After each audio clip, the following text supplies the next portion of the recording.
నమస్తే. ఫార్ములా ఈ రేసు కేసులో భాగంగా విచారణకు కేటీఆర్ సోమవారం అయితే మాత్రం ఏసీబీ ఆఫీస్కు వెళ్ళారు.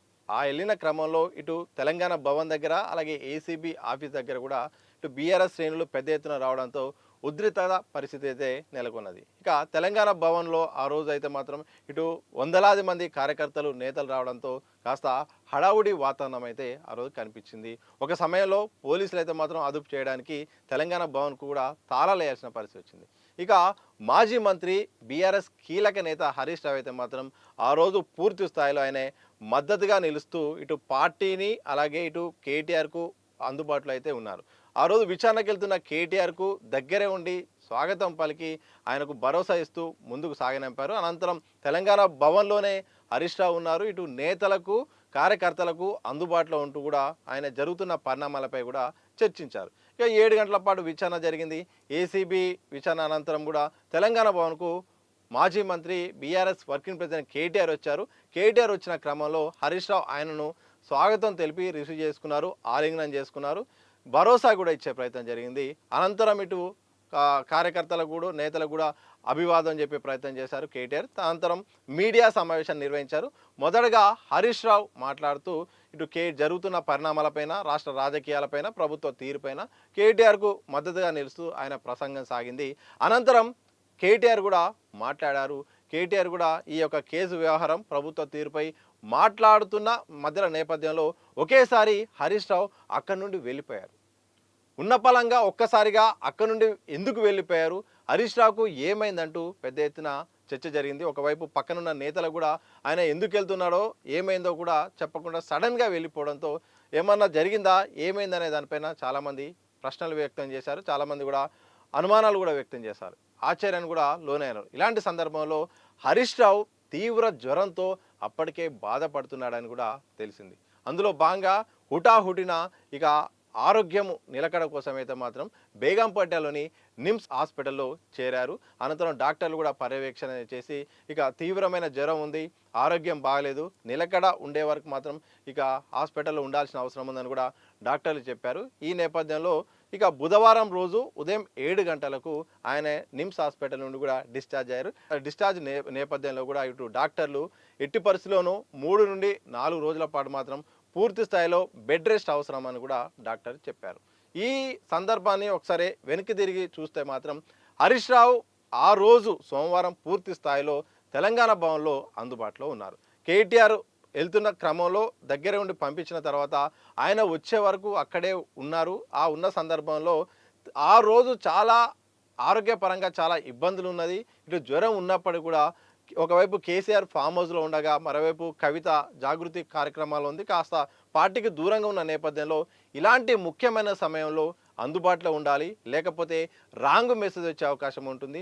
వ్యక్తిగతంగా ఆయనకైనా పార్టీ పరంగా ఒక వర్కింగ్ ప్రెసిడెంట్కు ఒక కీలక నేతలైన దగ్గరుండి స్వాగతం పలకాల్సిన అవసరం ఉంటుంది, మద్దతు ఇవ్వాల్సిన అవసరం ఉన్న నేపథ్యంలో హరీష్ రావు తన ఆరోగ్యాన్ని పక్కన పెట్టి మరి ఇక ఆ రోజు మాత్రం చాలా ఇబ్బంది పడ్డా, నిలబడడానికి సహకరించకుండా కానీ ఆ రోజు కేటీఆర్ కోసం పార్టీ కోసం అయితే మాత్రం తాను అలా ధైర్యంగా ఇటు నిలకడగా ఉండాల్సిన పరిస్థితి అయితే వచ్చిందని తెలిసింది.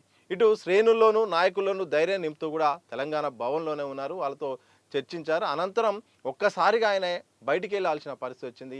అంటే కేటీఆర్ వచ్చే వరకు మాత్రం ఎట్టి పరిస్థితుల్లో ఉండాలి, ఉండి కాస్త స్వాగతం పలికితే బాగుంటుంది, ఆరోగ్యము తర్వాత చూసుకుందాలి అనుకున్నాడు లేదో మీరు ఒకసారి వీడియో చూస్తే అర్థమవుతుంది. వీడియోలో ఇటు కేటీఆర్ మాట్లాడుతుంటే చాలా ఇబ్బందిగా అటు ఇటు చూస్తూ కనిపిస్తాడు. ఒకవైపు ఏదో ఒక వస్తువు సాయంతో కింద చేతులు పెట్టుకొని నిలబడే ప్రయత్నం చేస్తుంటారు. ఒక కేటీఆర్ ఏమైనా పంచులు వేస్తున్న సమయంలో కూడా ఇబ్బందిగా ఒక నవ్వే ప్రయత్నం చేస్తుంటారు. ఆ తర్వాత కొద్దిసేపైన తర్వాత ఇక ఆయన నా వల్ల కాదు, ఇక నాకు చేత కావట్లేదని గమనించారో లేదో ఒకసారిగా అక్కడ నుండి వెళ్ళిపోయారు. ఇది మొత్తానికి పార్టీ శ్రేణుల్లోనూ ఇటు నాయకుల్లోనూ కూడా చర్చ జరిగింది. కానీ పార్టీ లైన్ కోసము రాంగ్ మెసేజ్ వెళ్లకుండా ఉండడం కోసం కేటీఆర్కు భరోసాగా ఉంచాలి ఈ కేసులో. ఒకవైపు ప్రభుత్వము ముందడుగేస్తుంది, చాలా దురుద్దేశపూర్వకంగా అంటున్న సందర్భంలో ఆయన అలా మొత్తానికైతే మాత్రం చాలా మద్దతుగా నిలిచే ప్రయత్నం చేశారు. మరోవైపు వరుసగా ఈ మధ్యకాలంలో హరీష్ రావు చాలా బిజీ అయిపోయారు. ఇటు కాళేశ్వరం వ్యవహారంలో కమిషన్ ఇటు విచారణకు కేసీఆర్ని పిలిచిన నేపథ్యంలో వరుసగా హరీష్ రావు మీదే కేసీఆర్ ఆధారపడ్డారు. ఎలా విచారణకు వెళ్దాము, ఏమేం ప్రశ్నలు వస్తున్నాయి, ఎలా ఆన్సర్ చేయాలి, మన దగ్గర ఉన్న ప్రూఫ్లు ఏంటి, మనము విచారణ సవ్యంగా ఎలా ఎదుర్కొనాలి దానిపైన మాత్రం వరుసగా కేసీఆర్ హరీష్ రావు ఫామ్ హౌస్ తిరగాల్సి వచ్చింది. కేసీఆర్కు వరుసగా భేటీలు చేయాల్సి వచ్చింది. మరోవైపు బనకచర్ల అంశం ఉంది. ఆ అంశం పైన పీపీటీ కోసం హరీష్ రావు ఇప్పటికే పీపీటీ ఇచ్చారు. అంతకుముందు ఇటు కాళేశ్వరం విషయంలో కూడా పవర్ పాయింట్ ప్రజెంటేషన్ ఇచ్చారు. ఇటు కేటీఆర్ వ్యవహారంలో మాట్లాడాల్సి వస్తుంది, అటు సిద్దిపేట కాన్స్టిట్యున్సీని చూసుకోవాల్సి వస్తుంది, ఇటు పార్టీ లైన్ కాపాడుకోవాల్సి వస్తుంది. ఒకవైపు కేటీఆర్ కేసులో ఇరుక్కున్నాడు, మరోవైపు ఎమ్మెల్సీ కవిత కూడా జాగృతి కార్యక్రమాలు, పార్టీకి దూరంగా ఉండడం, పార్టీకి దూరం పెట్టడం, ఇలాంటి కార్యక్రమాల నేపథ్యంలో కేసీఆర్ కూడా హరీష్ రావు పైనే పూర్తిగా డిపెండ్ అయిపోయారు. ఎందుకంటే ఇటు ఈ కేసు నేపథ్యంలో కేటీఆర్ కూడా వరుసగా విచారణకి వెళ్ళాలి, అన్ని రకాలుగా వ్యూహాత్మకంగా వెళ్లాల్సిన సమయంలో హరీష్ రావే కీలకంగా వ్యవహరిస్తూ వరుసగా కార్యక్రమాల కారణంగా ఒత్తిడి పెరిగిన నేపథ్యంలో రెస్ట్ లేని సందర్భంలో ఆయన అనారోగ్యానికి గురైనట్టు తెలుస్తోంది.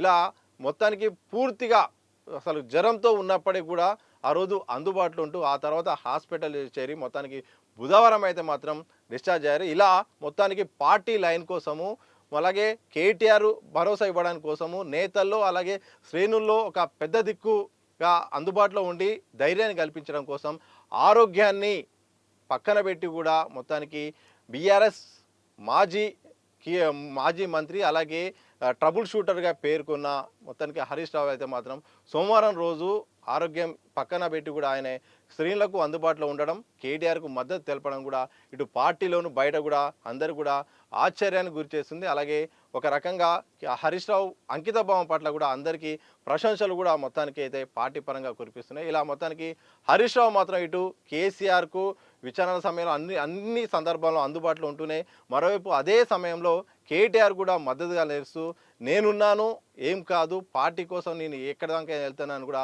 హరీష్ రావు తీర్పైన కూడా అందరూ కూడా ప్రశంసల జల్ అయితే కురిపిస్తుంది. ఇలా మొత్తానికి తీవ్ర జ్వరంతో ఉన్నప్పటికీ కూడా సోమవారం కేటీఆర్ విచారణ నేపథ్యంలో తెలంగాణ భవన్లో అందుబాటులో ఉండి ఇటు పార్టీకి ఇటు కేటీఆర్కు ధైర్యంగా ఉంటూ మాత్రం మద్దతుగా నిలుస్తూ అందరికీ కూడా హౌరా అనిపించేలాగా మాత్రం ఆయన ఒక ప్రయత్నం చేశారు. ఇది మొత్తానికి హరీష్ రావు హుటాహుటిన వెళ్ళిపోవడం గల కారణం ఏంటంటే తీవ్ర జ్వరంతో ఉన్న కారణంగా ఆయనగా కేటీఆర్ వచ్చే వరకు ఉండి ఆ తర్వాత హాస్పిటల్ వెళ్దాంలే అన్నట్టుగా అప్పటి వరకు ఉండి ఆ తర్వాత హాస్పిటల్లో చేరడం, మొత్తానికి బుధవారం ఉదయం మాత్రం డిశ్చార్జ్ అయ్యి ఇక బెడ్ రెస్ట్లో మాత్రం మాజీ మంత్రి బీఆర్ఎస్ కీలక నేత హరీష్ రావు అయితే ఉన్నారు.